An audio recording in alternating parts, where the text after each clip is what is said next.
Ya estamos en nuestra conversación semanal con la diputada Carolina Marzán. ¿Cómo está, diputada? Gusto de saludarla. Muy buenos días. Muy buenos días, Julio. Un gusto y qué tremendos recuerdos, Whitney Houston. Pucha, qué tremenda voz, qué tremenda mujer y qué tremenda vida también tuvo ella. Oiga, qué bonito. Bonito diputada, bueno, ahí está la demostración que muchas veces la felicidad no tiene que ver con lo que tengo, sino que lo que soy y cómo enfrento las cosas pequeñas de la vida. Como enfrenta las cosas pequeñas, pero hay cosas pequeñas de la vida que desgraciadamente no basta con solamente con la intención, porque nosotros como sociedad y sobre todo las personas más vulnerables sí tienen un empuje, un esfuerzo y una sobrevivencia que de verdad es digna de análisis. Así es. Pero también esa sobrevivencia y esas ganas de salir adelante tienen que ir acompañadas de un Estado que te apoye. Y es justamente lo que hoy día, como gobierno, no estamos viviendo.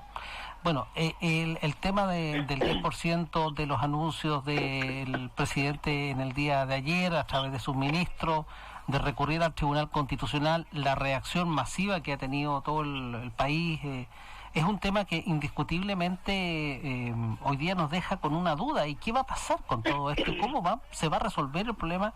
Principalmente de la clase media, que es una clase también vulnerable, que no es adinerada y que también vive al día a día. Una clase, mira, yo más que vulnerable diría vulnerada por toda la situación que se está viviendo, efectos de la pandemia, no reciben ayudas, ha sido realmente lamentable, una burla, como las mismas familias han descrito la situación que están siendo expuestas. Ahora dicen que el Servicio de Impuestos Internos va a eliminar la X, esa X roja, como que si con eso solucionaran el tema de fondo. Eso es tratar a los chilenos y chilenas de ingenuos. Si ese no es el tema, no es que te pongan una flor, o sea, te pueden poner quizás, no sé, un aplauso para decir usted no da lo mismo, si no tiene que ver con eso, tiene que ver con el fondo y con lo que hoy día las familias están necesitando. Y frente a lo cual el gobierno sin duda no está dando respuesta, porque aunque digan que van a ampliar el IFE, ya eso desgraciadamente no hay credibilidad frente a esos hechos, porque en la práctica las personas no están recibiendo la ayuda, no están teniendo el soporte económico mínimo básico, no pueden hacer cuarentena. Entonces hay contradicción tras contradicción en las autoridades que hoy día están dirigiendo el país en esta administración, que representan al presidente, a don Sebastián Piñera, y que lamentablemente anoche esto se tradujo en cacerolazos a lo largo de todo el país. Es lamentable ver que está habiendo también muchas barricadas, entendiendo que es complejo que las personas se estén reuniendo, pero es la angustia y la desesperación de leer un mensaje como tanto de una madre que no quiere despertar a su niño para que se conecte telemático, porque no tiene para darle desayuno y prefiere que duerma otro rato. O sea, ¿qué nivel de sensibilidad o de empatía tenemos como autoridad, en este caso el presidente y su grupo de trabajadores y trabajadoras que están ahí en los distintos ministerios? Ninguno, cero. Oiga, diputada, leíamos la noticia a las 10:30 respecto de conversaciones que hay entre parlamentarios de Chile Vamos y el gobierno, y particularmente el ministro de Hacienda, porque se está estudiando. Yo no sé qué antecedentes tiene usted, me imagino que casi nada, porque esto acaba de salir, impuestos especiales para ir en ayuda de la clase media, entiendo, y lo que se ha dicho que es importante que dentro de esto hagamos una situación, digamos, de impositiva, una situación tributaria que no vaya a perjudicar el desarrollo económico del país. Son las declaraciones que ha hecho esta mañana el ministro de Hacienda. Yo no sé, ¿cómo ve esto usted, si esta es una solución o no? Yo siempre veo todas esas cosas como estos titulares que lanza el gobierno para tratar un poquito quizás de calmar las aguas. Yo creo que no miden consecuencias, y lo concreto es que siempre están llegando atrasados, y cuando llegan atrasados por cierto, las ayudas son absolutamente débiles, con una burocracia extrema, donde la gente sin duda a este último bono clase media no está llegando. las ayudas son absolutamente precarias, con un nivel de burocratización extrema, donde la gente ya a esta altura no cree. Pensemos que llevamos, ¿cuánto? 3 años y algo de gobierno. Claro. O sea, este gobierno ya está de salida. Entonces, y eso se da desgraciadamente en todo ámbito de situaciones, y cuando tú intentas dialogar, te dibujan un país que no existe, un país paralelo, porque no basta con la voluntad, no basta con la intención. Y el día mismo lo vimos en la comisión, a las 8:30 tuve comisión de Cultura, Artes y Comunicaciones que estoy presidiendo, y también cuando tú le pides cuenta, cuando vienen 2 instituciones del Ministerio de las Culturas a exponer, de trabajadores y trabajadoras, del Ministerio Nacional y de la Secretaría en particular de la Cultura, que están con un nivel de precariedad y de estrés por faltas de funcionarios, por bajas de funcionarios, porque en el presupuesto 2020 le bajaron en más de casi 160 funcionarios a la propia Subsecretaría de Cultura, están con un nivel de trabajo y de demandas que no solamente atenta contra la salud de ellos, sino que atenta además con entregar rápidos resultados, por ejemplo, en el tema de las concursabilidades, que no se pueden dar. Digamos. Oiga, respecto de esa misma materia, yo entiendo que usted tuvo una reunión en el marco precisamente de esta sesión con el presidente del Colegio de Periodistas, porque nos preocupa a los periodistas, a los comunicadores, nos preocupa sobremanera el reiterado atentado a la libertad de expresión que se ha visto en diferentes digamos, instancias desde el punto de vista de las credenciales que en algún momento no se debería entregar a los periodistas freelance, a los fotógrafos, agresiones a la prensa. Ahora esto último, esta manifestación de las Fuerzas Armadas en contra de una cuestión que es una sátira, que es una cuestión artística, que es humor, que es en fondo... no sé, ¿cuál es la impresión que usted tiene y cuál ha sido el sentir del Colegio de Periodistas en esta materia? Yo siento que para el programa de la red políticamente incorrecta, el programa de humor, la mejor publicidad que se ha hecho, la mejor publicidad han sido justamente estas cartas que han enviado las distintas ramas de las Fuerzas Armadas, y por lo mismo yo en la mañana, cuando estuvo el presidente del Colegio de Profesores, Danilo, yo pedí oficiar a la Contraloría con el fin de que se pronuncie acerca de la legalidad en el actuar de las Fuerzas Armadas al enviar esta carta de reclamo a los distintos medios de comunicación, pensando básicamente que por ley el Ejército, entre otras, son instituciones que no son deliberantes. Claro, exacto. Y además no son deliberantes, y además esta carta incumple las normas jurídicas, legales y constitucionales, y además de tratados internacionales sobre libertad de expresión y de prensa. Imagínate que la misma Corte Interamericana de Derechos Humanos, el relator de la Corte, abiertamente expresó que acá en Chile se vulnera la libertad de expresión, la libertad de expresión, el derecho a la información y el acceso al trabajo. Ahora la Salud le está pidiendo credencial al Colegio de Periodistas, del Colegio de Periodistas, y título universitario. ¿Qué es eso? Es un atentado, exacto. Atenta y obstruye el trabajo. Esto no es facilitar el trabajo, esto es obstruir. Y esto vulnera también la ley vigente, la ley de prensa la vulnera. Es muy clara en esta materia.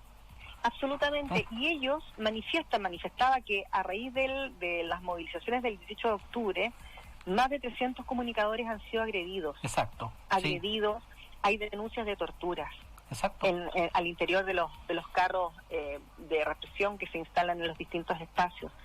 Y esto es gravísimo. No, y hay agresiones verbales a cada rato a la gente que hace calle y que está en las manifestaciones, que es gente de prensa que está informando los hechos, qué sé yo. Exacto. Hay muchas agresiones. Agresiones. Lo que pasó en Tirúa también. ¿Recuerdan lo que pasó en Tirúa con el camarógrafo? Bueno, y no es solamente él al que se le arrancó su ojo con esta represión. Es tremendo lo que estamos hablando, pero es una realidad. Yo quisiera de repente dar otro tipo de información o de noticias, pero es lo que está pasando hoy día, Julio. Oiga, y no solamente hoy día, disculpa, no es solamente hoy día, y quizás ligarlo también, porque en el sentido de que cuando uno habla de libertad de expresión, la libertad de expresión está consagrada en la Constitución. Y tanto que el Ejecutivo y el propio presidente dice que hay que respetar la Constitución, y nadie está en contra de eso, nadie está, y esperemos que pronto se cambie.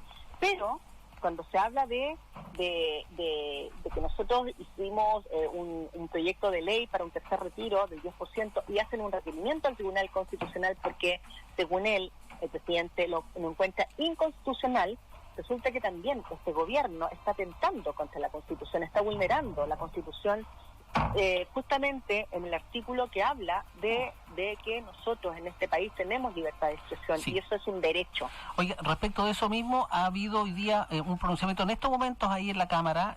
Hace algunos momentos atrás ha hablado la bancada del Partido Socialista, ahora está haciendo lo propio la de la Democracia Cristiana, que ayer se habían mostrado contrarios a una acusación constitucional. Ahora se han abierto a esta situación.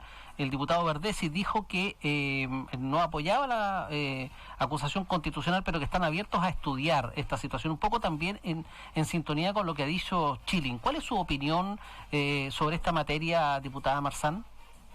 Yo en el año 2010, cuando fue recién el estallido social, no sé si recuerdas, que fui una de las diputadas que apoyó la acusación constitucional contra el presidente. ¿Eso lo mantiene usted? ¿Ahora estaría su voto para eso? Yo hablo como diputada. En ese momento yo no estaba representando a mi bancada, más allá de que después obviamente esto fue apoyado, porque también en ese momento fue súper criticado porque hablábamos de una estabilidad democrática, en fin, pero hoy día, y hablo como diputada y como bancada, porque hemos tenido reunión. De hecho anoche tuvimos una reunión urgente a raíz de este requerimiento, y si esto se llega a materializar, obviamente hay que estudiarlo, porque tiene que tener un fundamento importante para que esto avance, pero de ser así, obviamente nuestra bancada no se va a quedar atrás en ningún caso, porque nosotros, insisto, somos representantes de la comunidad, y hoy día la comunidad está muy angustiada por lo que está pasando, y si nosotros no reaccionamos y no somos voceros en el fondo de lo que está diciendo, así como estoy hoy día hablando contigo, ¿quién lo va a hacer? ¿Quién lo va a hacer? Oiga, pero entendamos dígame.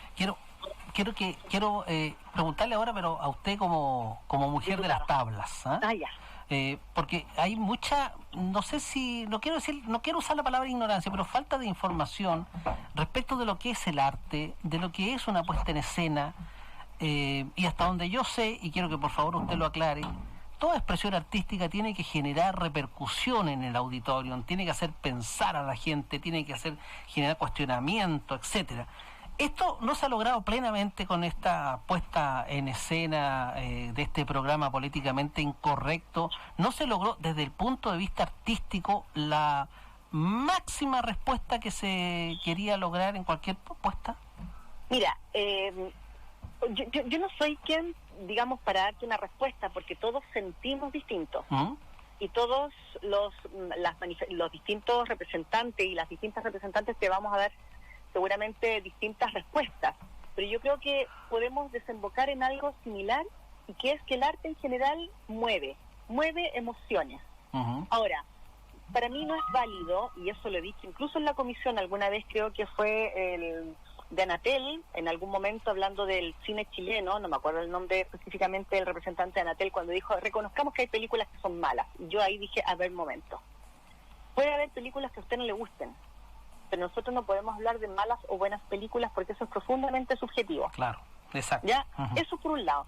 Usted puede ver una obra de cualquier autor, una pintura, en fin, y usted puede decir no me gusta, y está en todo su derecho a decir esta obra no me gusta, esta pintura, esta canción, porque no le gusta, y porque va en otra línea, o porque por último puede decir, mira, es que cuando la escucho me deprimo. Ojo, hay gente que dice de repente me carga porque cuando la escucho me deprimo, o me carga porque me trae malos recuerdos. Eso es mover sentimientos. Exacto, claro. Eso es mover emociones. Si uno dice, oye, lo veo, no me pasa nada, chuta, ahí me preocupo. Pero cuando alguien dice, o he escuchado y he leído comentarios, es malo el programa, políticamente es pésimo el programa, oye, algo está pasando. Claro. Algo le está pasando a ese espectador o a esa espectadora. Ahora, ¿qué es lo que tiene el humor? El humor tiene una particularidad que entra de manera sutil, y a través de la risa, los involucrados muchas veces no se dan cuenta que se están riendo de ellos mismos. Esto era muy usado en tiempos, en las monarquías, en la corte, cuando llegaban las compañías teatrales, el pueblo miraba si el rey se reía, y el pueblo se reía si se reía el rey. Entonces, de lo contrario, no, y se aplaudía, en fin, pero resulta que toda la sátira, y por qué el pueblo estaba atento a la reacción del rey, porque el pueblo inteligente se daba cuenta que lo que se estaba viendo adelante como representación era una crítica directa a la monarquía. Exacto. Y a los poderes. Entonces, ¿qué es lo que está pasando ahora con estas con estas escenas o sketch, como se quieran llamar, de humor, a mí la verdad, te digo honestamente, me da mucha risa, y eso que el Parlamento, el Congreso lo han destrozado, y yo me río mucho porque entiendo que es humor, al que le molesta quiere decir que se está viendo atacado, Exacto. se está viendo vulnerado, y eso es justamente lo que tiene el arte no te apunta con el dedo, cualquier manifestación, el arte cala en cada individuo, en algún aspecto especial o esencial de tu vivencia y de tu historia, y por ahí te toca. Claro, por ahí te desnuda, te pegan los cachos, en el fondo. Mira, a ti una pintura, por ejemplo, te puede producir alegría porque te trajo recuerdos X, y a mí esa misma pintura, por los mismos recuerdos, me puede producir una profunda pena, y eso es muy válido. Todo es válido, porque esa es una de las características de las acciones artísticas en cualquier situación, que cada individuo, cada persona se ve representado en cualquier aspecto. Esto no quiere abarcar todo ni apunta con el dedo, por eso yo siempre digo el arte es tan democrático, porque no dice, oye, yo quiero que usted sienta tal cosa, estoy hablando bien en simple y bien en burdo. No, yo quiero hacer una muestra y que cada uno diga, oye, me vi reflejada, no me vi reflejada en absoluta, pero la pasé bien, por ejemplo. Eso es importante. No me vi reflejada y lo pasé pésimo, me cargó, encontré horrible todo. Oye, algo está pasando igual. Exacto. Porque quiere decir que algo te está removiendo. Ok, fantástico. Oiga, ha sido un gusto conversar siempre. Es entretenido conversar porque vamos aprendiendo también un poquito, diputada. Yo me emociono. Gracias, Julio, porque de verdad además que yo hago clases de teatro, ahora por pandemia no puedo, y en distintos grupos de más chiquititos, adolescentes, adultos, y de verdad lo disfruto tanto. Ayer, brevemente, ¿alcanzo a decirte algo? Sí, por supuesto. Ayer en la Comisión de Personas Mayores y Discapacidad tuvimos a una fundación de Santiago que venía a hablar sobre el bullying en los espacios con las personas de discapacidad, en los colegios, y una de las profesoras integrantes de esta fundación hablaba del deporte, de cómo el deporte podía aunar a las personas que tenían discapacidad, niñas, adolescentes, y a los que no la tenían, entre comillas, porque de repente uno puede hablar de discapacidad física, pero escucha, los seres humanos que somos limitados y tenemos unas discapacidades intelectuales que son dignas de análisis. Entonces ella hablaba del deporte como espacio de unión entre las personas, no de competencia. Yo no voy a competir contra el curso tanto, sino que voy a enfrentarme o voy a jugar o tengo un encuentro con el curso X. Es como ir cambiando la realidad del lenguaje, no ponernos en contra, no competir, sino que poner a disposición las competencias, las habilidades. Y yo le decía, eso me recuerda tanto lo amable que es el teatro, lo democrático que es el teatro, y tantas expresiones artísticas que en pandemia han quedado al descubierto de lo vitales y esenciales que han sido para el resguardo de la salud mental, y frente al cual tenemos un gobierno que no apoya, no resguarda y deja en el más absoluto desamparo a todos los trabajadores de la cultura, las artes y el patrimonio. Voy a decir algo, pero esto es factura mía, ¿eh? Lo que pasa es que este gobierno está preocupado de cuánto vale la entrada respecto de la obra. Sí, pues. Claro, chao, que esté bien, ¿ah? Chao, Filipo. chao. Nos vemos. Chao. Gracias, chao.